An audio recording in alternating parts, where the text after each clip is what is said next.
So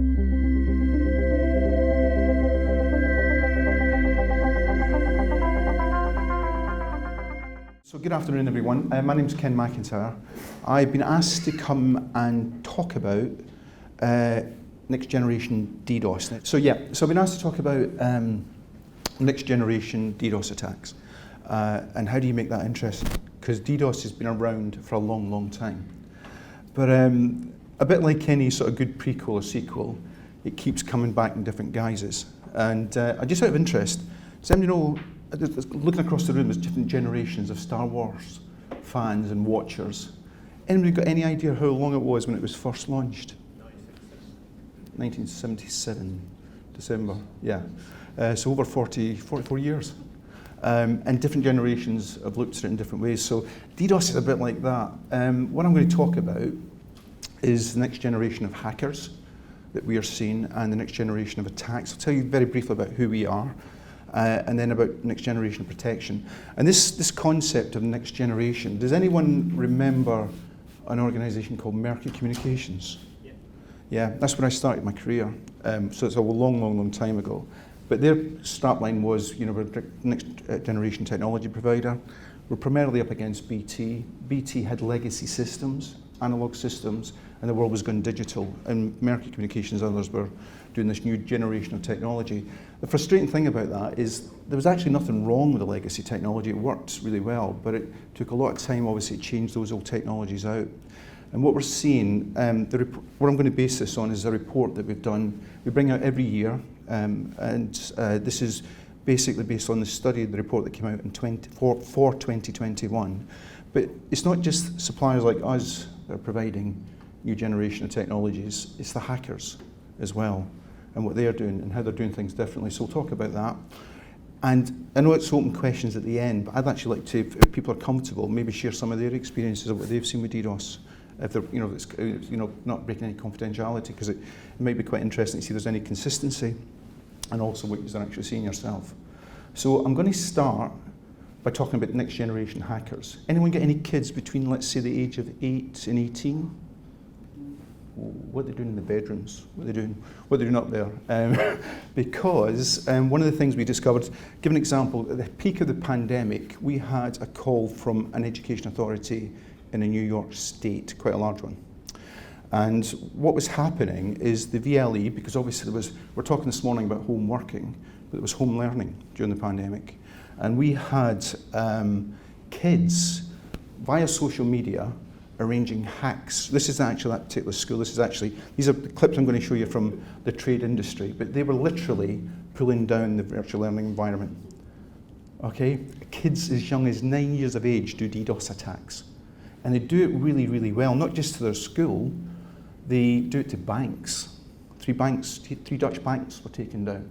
So these are the new generation of hackers, and they're really clever kids, because they're bored, or they just don't want to go to school, or they just know they can do it. And it's, you've got a young generation of people, whatever they're doing on their computers, and we're sort of trying to, block them from seeing certain things, etc.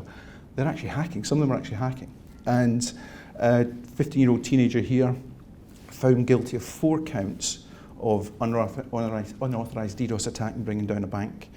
In Miami, a 16-year-old brought down, I think it was over 3 days, brought down the whole 4th largest school network in the US. And God help us, the country that brought you Grand Theft Auto, where my accent comes from, we teach our kids how to hack. That's a bit like telling them how to break into cars and hotwire cars, but the aim of the program actually is actually to stop hacking. It's to make them aware of what hacking is about. But it's kind of significant that it's so easy to do a distributed denial of service attack. It is so easy. You can actually pay for it if you buy your credit card. You go to websites and pay for it. Single out a company. It's become very, very common. It's become more powerful, more complex.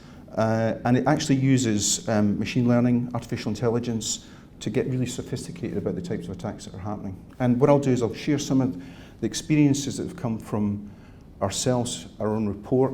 It's kind of nice to see some of the figures that was quoted by Craig and Lawrence about the size, the frequency of attacks and how much they've increased. We've seen 41% increase in attacks and growth over the last year. But if you look at like the the Bitcoin market as much as 200%. They're one of the key target areas for hackers. Okay, and you'll get certain segments and sectors that really get hit more than others. And it can be anything. It can be health sector, whatever it is. It could be government, finance, e-commerce, whatever it is. The other thing that's kind of significant in what's actually going on is the scale of the attack. So the previous year, the average bandwidth attack was 161 gigabits. This is across our customer base. It's now increased to 437 gigabits on average. The largest customer last year got hit by 4.5 terabytes over a 2-hour period. Okay, I'll explain a little bit just to recap what DDoS is, and I'll explain what that is. But really significant. The other one, anyone heard of reflection amplification vectors? Anyone know what that is? Because I'm not going to even attempt to describe what it is at this time after what you guys have been through today. But suffice to say what it is, it's actually using third-party vulnerable sites to actually attack a site. It's using the protocols and a combination of protocols. And what we're actually seeing now, that the attacks are about 7 out of 10 of the attacks that it says there, 70% of the attacks don't just use one vector. It's not just volumetric, they're getting pretty complex. Some of the quirky ones that legacy mitigation technology that were based on rules that they find a real challenge to deal with is carpet bombing. I don't know if anyone's come across carpet bombing yet. I was talking to a VoIP carrier yesterday who went down for 3 days because the carpet bombing was actually against the SIM protocol and hit them. And it's very low level, very low threshold, but it's complex, and it literally is just annihilating the operation of the business, shut the business down. That is getting more frequent. And also, obviously, DDoS attack, we all know about it, we've got a sense for what it is, but it's not in its own. Yes, it can bring an organization down, but it's also used for ransoms, and it's also used for hiding other attacks like stealing data. I guess everybody knows that. A couple of reports, because we're talking about risk. This was a report generated by the UK government in 1st of March this year. So there's some stats and figures there. But essentially, community charities, companies, countries are at risk worldwide. Around about April time, we were talking to an organisation, or several organisations within a country in the Middle East. I won't say who it is. The country was shut down for 7 weeks. Okay, so they had to do a geographic block, so no outside traffic, no ingress traffic could come in, and so they could allow the local citizens to access their banks, their institutions, etc. 7 weeks it was DDoS attacked. So it's quite significant, the size of the attacks. They've all been talking about the Ukraine crisis as well and what's been happening there. What we definitely saw as a consequence of the Ukraine attacks was utility companies getting hit very, very hard. Very hard. So cyber attacks are now being instigated by kids, competitors, criminals, terrorists, etc., nations. It's pervasive. From this report, or one of the reports mentioned here, different figures are bandied about. But, the UK market is considered the largest cyber market in Europe. It's worth about 8.3 billion, but again, there'll be different figures, but it's pretty big. And I think one of the most significant things as well, and it bears out with some of the quotes and figures that have been shared today, is 92% of European businesses over the last 5 years have had some sort of cyber attack. Because it's a piece of code that's running, okay? Okay, so what is DDoS? So I'm going to just quickly recap this, keep it really simple. And in terms of the way you look at it, your data center, your web application is a bit like a turnstile. And what happens with a DDoS attack, it's a denial of service attack, so it stops the service actually functioning. It's distributed in the sense that multiple third-party, anything virtual that's got an IP address could be used to attack. CCTV camera, phone, whatever it is, could be involved in this sort of attack and the scale of the attack. And so those requests, they look like like a legitimate request, hit a data center, hit a website, stopping access to email, CRM systems, etc., and the legitimate users can't get through. Okay, that's in its very simplistic term. That's, if you like, the network layer, the infrastructure layer. It also applies equivalently at the application layer. And the analogy we use here, you turn up a ticket and try to process it and it's got the wrong code or the wrong request, etc. It's delaying things and stopping things getting through. And with the sheer size of them, the sheer size of the attack, an organization may have a 10 gigabit port, 100 gigabit port, you swamp the resources, the IT resources, and just kill the site and kill the operation dead. Okay. And basically, if you haven't heard about Link11, as I say, I'll say a couple of things about who we are, but we basically detect and mitigate attacks. This is about as techy as it's going to get. Very simplified overview. It doesn't matter whether your origin, your data center, your website is hosted in the cloud or it's a CPE device. The types of attacks that you see on the data center on the website is volumetric, protocol attacks, or application layer attacks, or a combination of the whole lot. The country that was affected in the Middle East, they were having all levels of attacks, including the application layer. They had a real challenge because to break down what was happening at the level 7 layer, you have to get the encryption keys. Now there are obviously a kind of reluctance to do that, especially financial institutions and government organisations. So they get really kind of complicated. This is a report, I think it's Bitcom Research, but where DDoS stands at the moment is second highest. Again, there's various tables around this, but DDoS attacks are pervasive, they are present, and it's a bit like you've just got to accept they're there, but it's how you actually prevent it. And especially when the sophistication of the attacks are literally stopping businesses. Just actually very briefly on who we are. For those that don't know us, we've been around since 2005. We started as a gaming hosting company and we were attacked. And we basically shifted our business model because we created a proprietary artificial intelligence or machine code learning to actually look at what the fingerprint of individual customers, compare that against industry profiles, and use that to detect if there's any delta in attacks. So it's kind of slightly different. And that's we also use rule-based legacy technology as well. That's where we sort of kind of differentiate. Not really much I'll say about that because you can find out more about it because we're going to talk about the trends. Global operator, that's kind of significant. We have scrubbing centers and artificial intelligence stacks all over the globe. This is what we provide.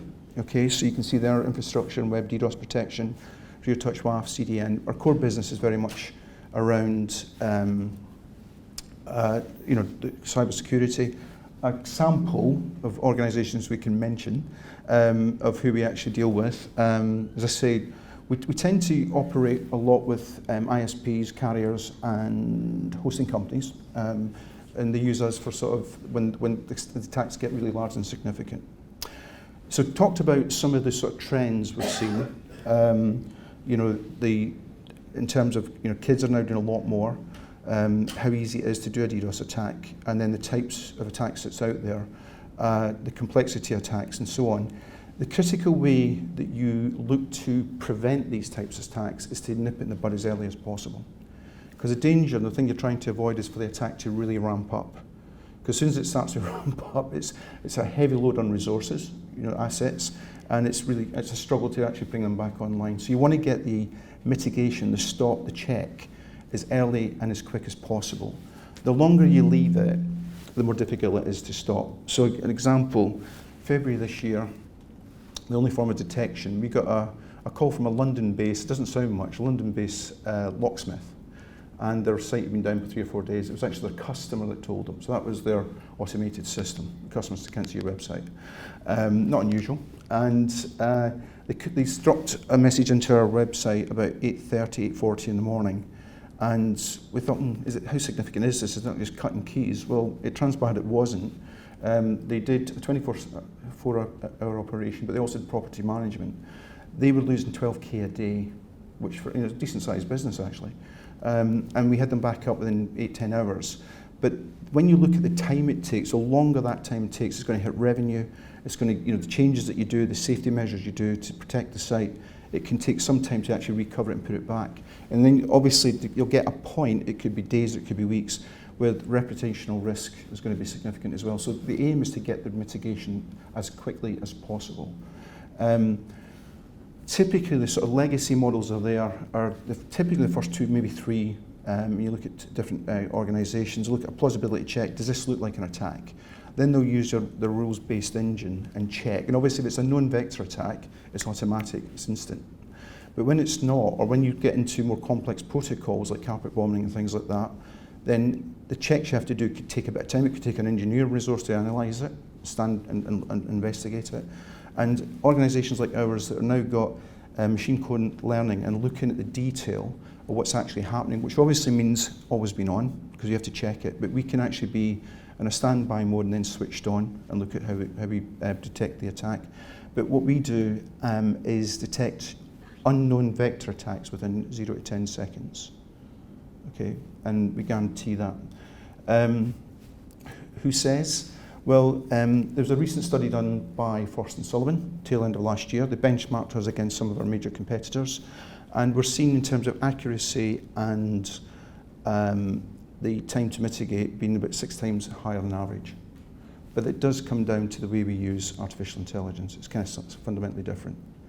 And that's probably the difference that makes a difference when you're getting these new types of attacks by these hackers are getting more and more sophisticated. You know, it's how you look at it. So that's the sort of trends and changes that we're seeing in the DDoS world and the bot management world. And if you want to find out more, there's a little card on our desk, or you can just go to our website. You can find out about what's been happening with the DDoS report, and obviously there's a benchmark study there. I'd be interested sort of to hear what you guys are seeing and experiencing, if anything, and if there's anything you'd be comfortable to share. But that's it for me. Thank you.